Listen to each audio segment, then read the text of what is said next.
하나님 말씀 누가복음 9장 18절부터 27절까지입니다.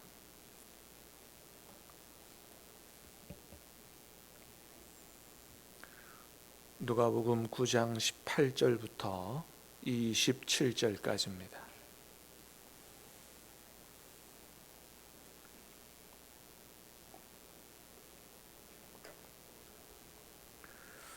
예수께서 따로 기도하실 때에 제자들이 주와 함께 있더니 물어 이르시되 무리가 나를 누구라고 하느냐.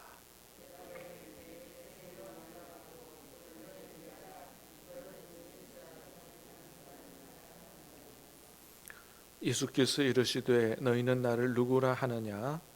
베드로가 대답하여 이르되 하나님의 그리스도이시니이다 하니 이르시되 인자가 많은 고난을 받고 장로들과 대제사장들과 서기관들에게 버림받아 죽임을 당하고 제3일에 살아나야 하리라 하시고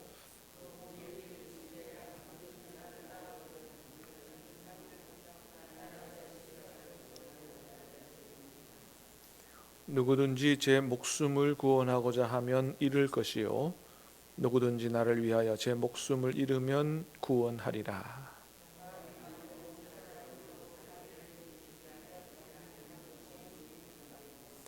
누구든지 나와 내 말을 부끄러워하면 인자도 자기와 아버지와 거룩한 천사들의 영광으로 올 때에 그 사람을 부끄러워하리라.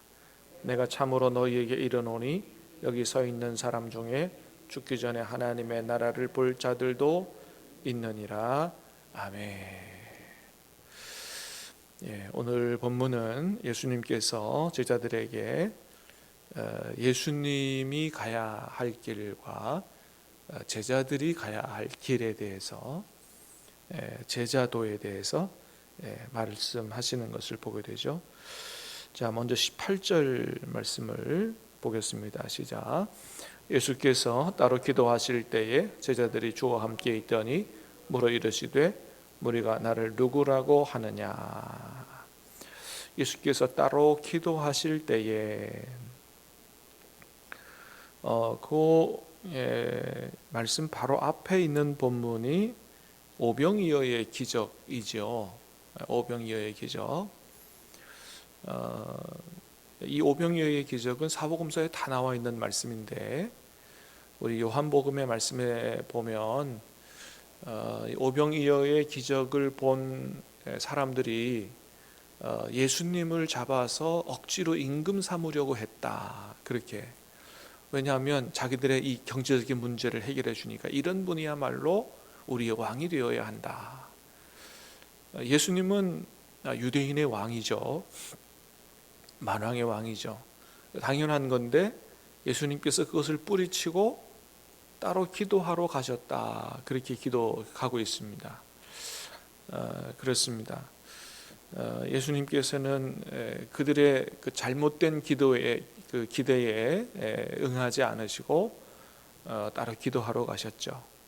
우리가 아는 것처럼 예수님은 아주 시시때때로 중요한 결정을 할 때만이 아니고 시시때때로 따로 한적한 곳에 가셔서 기도하셨던 것을 보게 됩니다.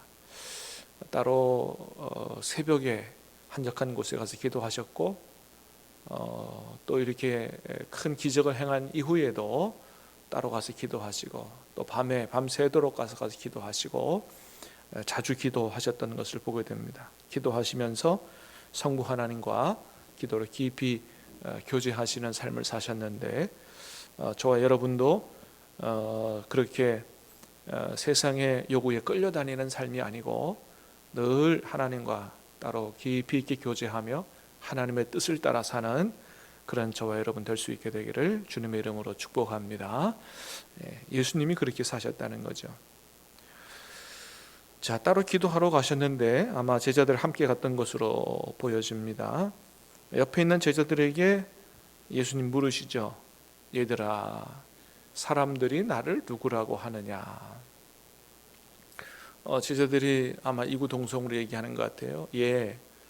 어떤 사람은 세례 요한이라고 얘기하기도 하고, 어떤 사람은 엘리야라고 얘기하기도 하고, 어떤 사람은 여러 선지자, 옛날 선지자 중에 한 사람입니다, 그렇게 얘기를 합니다. 그때 예수님 다시 한번 물으시죠. 제자들에게 물으십니다. 너희는 나를 누구라고 하느냐? 그때 베드로가 뭐라고 대답합니까? 네, 하나님의 그리스도 신이십니다. 마태복음보다는 조금 짧게 기록했어요. 자, 하나님의 그리스도, 그리스도는 무슨 뜻입니까? 그리스도는 히브리어로 말하면 메시아입니다. 메시아. 메시아, 구원자. 하나님께서 보내신 구원자입니다. 메시아입니다. 정답이죠. 자, 그런데 예수님 뭐라고 말씀하세요? 21절 시작. 경고하사 이 말을 아무에게도 이르지 말라 명하시고.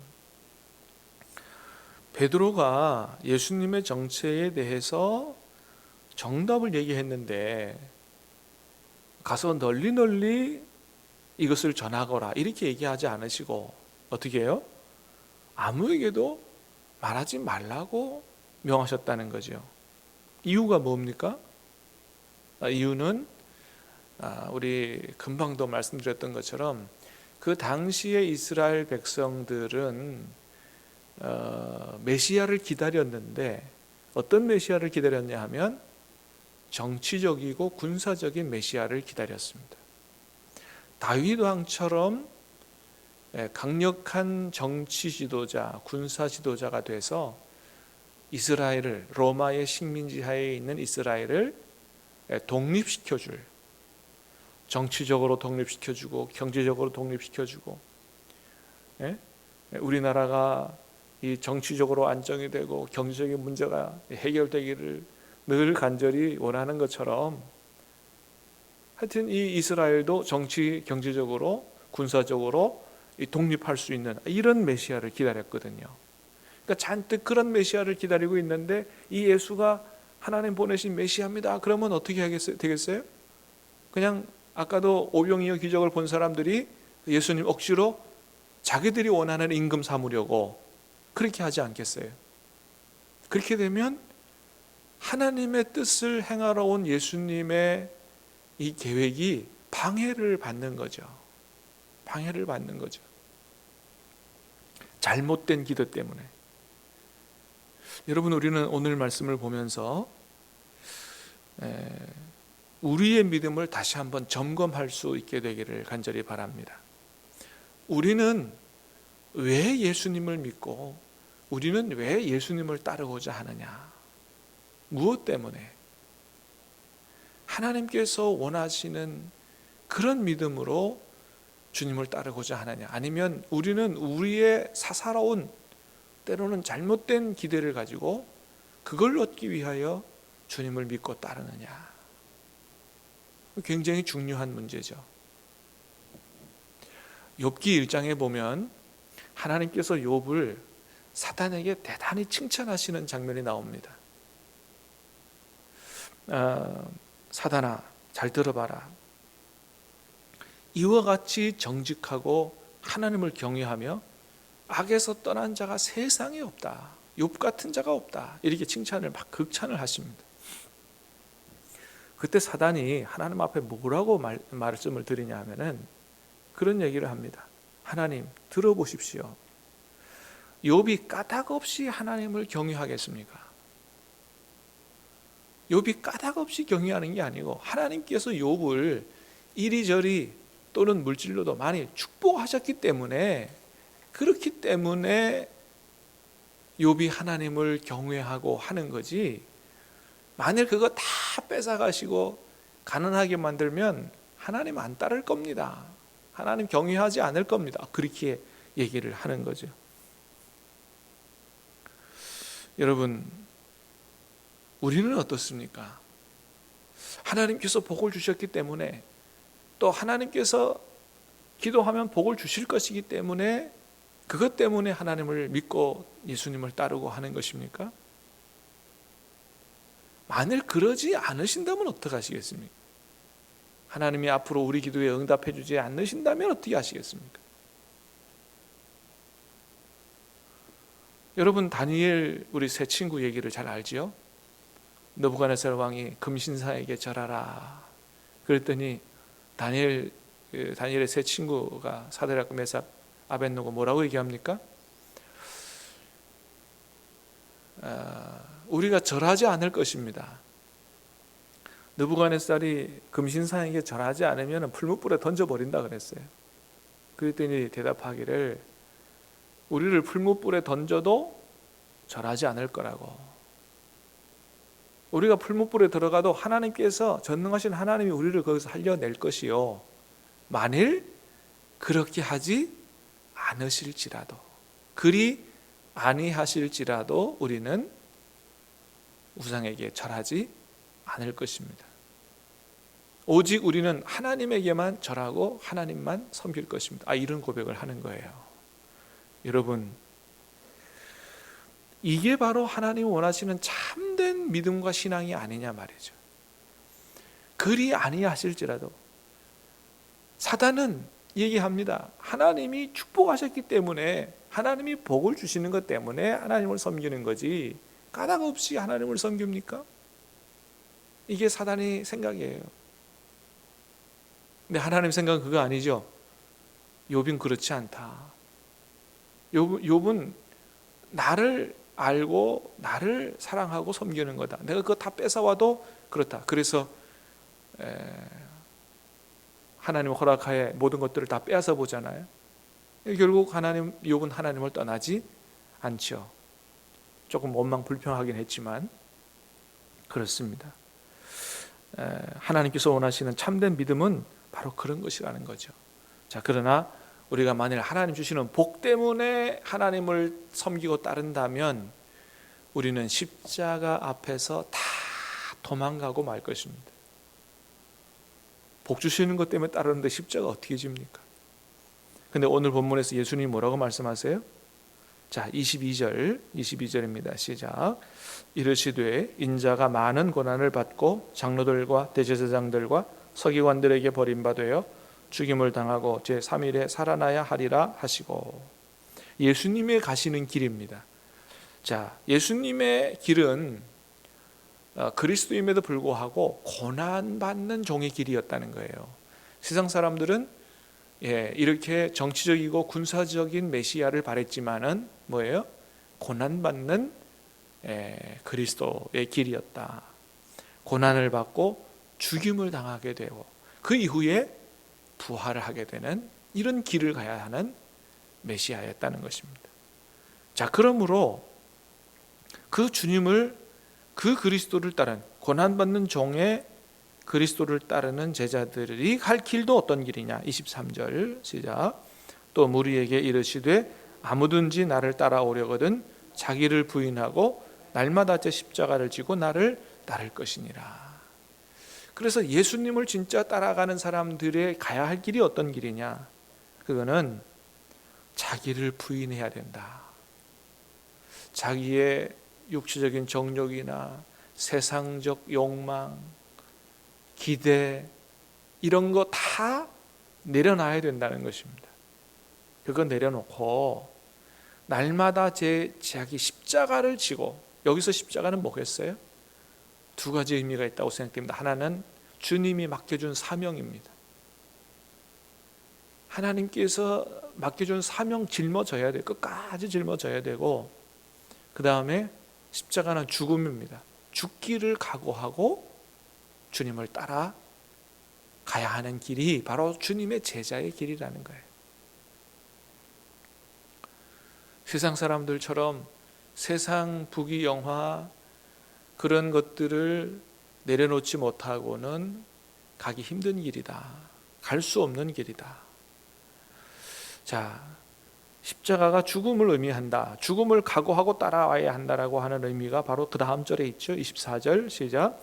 누구든지 제 목숨을 구원하고자 하면 잃을 것이요 누구든지 나를 위하여 제 목숨을 잃으면 구원하리라. 죽을 각오를 하고 따라가야 할 길이다 하는 것입니다.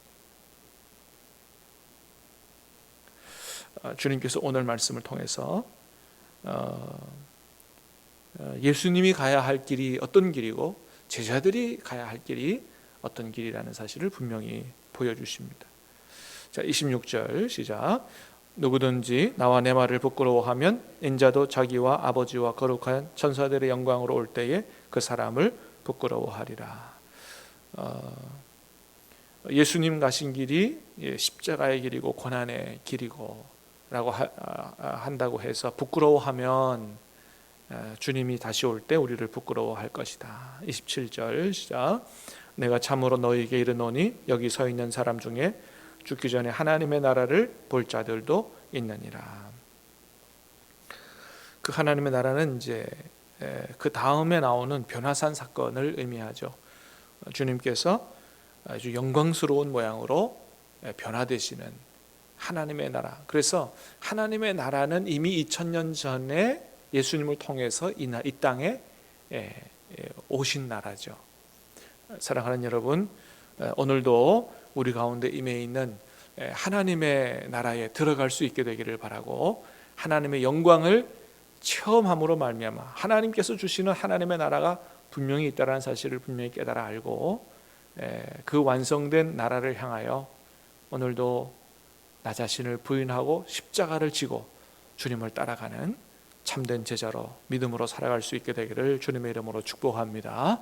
기도하겠습니다. 은혜로우신 주님 감사합니다. 오늘 말씀을 통해서 우리가 어떤 믿음의 길을 가야 할지 다시 한번 분명하게 말씀해 주시오니 감사합니다. 우리가 이 세상을 살아가면서